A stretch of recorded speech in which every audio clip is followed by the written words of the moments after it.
So here we're gonna have a standing roll with White Belt Solomon. Testing out grips, faking any shots, just to kind of keep them moving, see what their reactions are, see where they have their head, if they're big on grip breaking.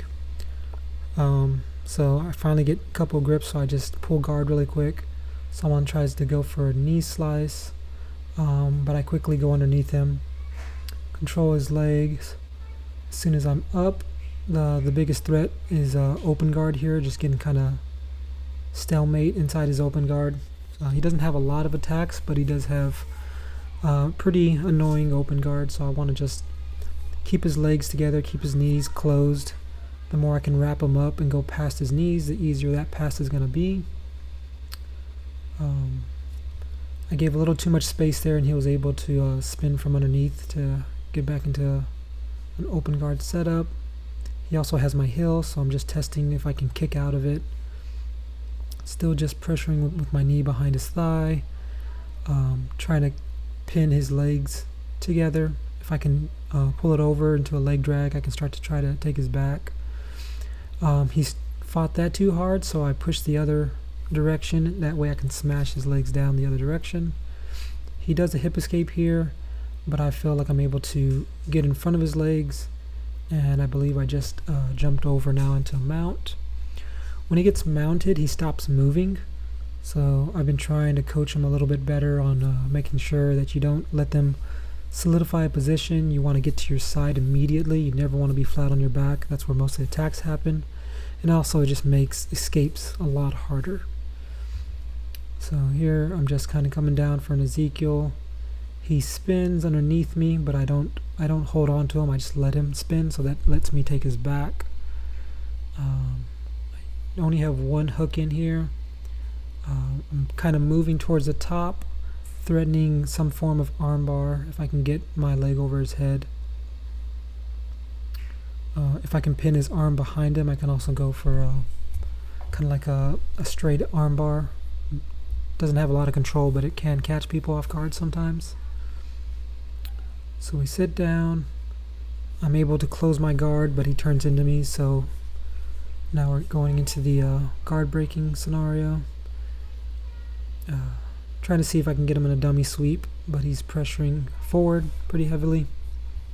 So then here I start to attack his back. If I can get my legs behind his legs and belt control, I can actually start to attack his back. I'm still practicing it. I still feel like for the majority of the time it'll turn into a scramble and I ended up not grabbing the back, or I just end up taking side control. So I just have to keep putting myself in these positions until I can figure out what I need to do personally to make it more successful. So again, here I ended up bailing, going to side control, so not the worst scenario, which is not what I wanted. So here I'm keeping my knee on his chest, threatening some type of paper cutter choke while I start to clear the legs. I always like to attack with more than one thing, because it's easy to defend one thing at a time, but if I'm controlling the legs so that I can get past them in a guard, or if I'm controlling the neck to choke both at the same time, you have to decide how much energy you want to put in either one. So either you do half defense on both, or you defend one and give the other. So here again, just the biggest thing, controlling the feet, and also try not to get kicked in the face, which can happen with someone that's an aggressive guard player. So wrapping up his legs, I was actually able to take him over to the side. Looks like he got overbalanced. He's trying to push his hips up, but instead I control his leg and put him on his back again, using my knees to kind of swallow his legs. So if he wants to go into half guard, if I'm past that knee, I'm already much further a step ahead of him for passing his guard.